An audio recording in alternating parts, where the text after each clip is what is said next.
మా అత్తమ్మ కొడుకు చాలా రోజుల నుంచి ఒక మంచి మొబైల్ తీసుకోవాలరా అని అడిగాడు. అయితే నేను సామ్సంగ్ నుంచి, ఒప్పో నుంచి, వివో నుంచి చాలా మొబైల్స్ సజెస్ట్ చేశాను. అయితే ఏ ఫోన్ కొనుక్కున్నా గానీ రేంజ్ కనబడదు, రేంజ్ ఉండే ఫోన్ ఏదో చెప్పు అన్నాడు. మంచి ఫీలింగ్, మంచి రేంజ్ ఉన్న ఫోన్ ఏ ఫోన్ మీకు తెలుసు కదా. తన ఉద్దేశంలో కూడా అదే ఫోన్ తీసుకోవాలనే ఉంది.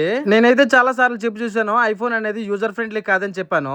కానీ ఏది ఏమైనా గానీ అదే ఫోన్ తీసుకుంటానని చెప్పాడు. ఎలాగోలా చివరికి అయితే ఐఫోన్ 17 ప్రో మ్యాక్స్ 512GB అయితే తీసేసుకున్నాడు. అయితే ఫోన్ ఓపెన్ చేయమని వాళ్ళన్నీ అయితే అడిగాడు. 2-3 సార్లు నో చెప్పినప్పటికీ లాస్ట్ కి అయితే ఇద్దరు కలిపి ఓపెన్ చేశారు. నిజం చెప్పాలంటే ఆండ్రాయిడ్ ఫోన్ తో పోలిస్తే ఐఫోన్ ఫీల్ వేరే ఉంటుంది. నేనైతే తక్కువ కాస్ట్ పడుతుందని యూజ్డ్ ఫోన్ అయినా తీసుకోమని చెప్పాను.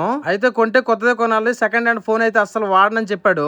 ఏది ఏమైనా కానీ ఐఫోన్ లోకి వస్తే మాత్రం కొత్త ఫోన్ కొనుక్కోవడమే చాలా మంచిది. చూసారు కదా మొబైల్ దగ్గర ఎలా మెరిసిపోతుందో ఆరెంజ్ కలర్. ఈ మొబైల్ అయితే మేము చాలా స్టోర్లు తిరిగి లాస్ట్ కి విజయ్ సేల్స్ లో కొన్నాము. అక్కడ బెస్ట్ ప్రైస్ తో పాటు బెస్ట్ యాక్సెసరీస్ కూడా ఇచ్చారు. 3-4 thousand విలువ చేసే యాక్సెసరీస్ ఫ్రీగా ఇచ్చారు. అందులోకి నాకు బాగా నచ్చింది పవర్ బ్యాంక్ అయితే చాలా బాగుంది. ఇదైతే ఒక wireless power bank, 10,000 mAh battery, చాలా స్మార్ట్ గా ఉంది. పర్చేజ్ చేసిన తర్వాత ఇంటికి వెళ్దామని చూస్తే ఫుల్ గా వర్షం కుమ్మేసింది. చాలా సేపు ఆ స్టోర్ లోనే ఉండాల్సి వచ్చింది. వర్షం తగ్గేంత వరకు స్టోర్ లోనే ఉండే తర్వాత వర్షం తగ్గాక అయితే ఇంటికి వెళ్ళాము. Thank you for watching.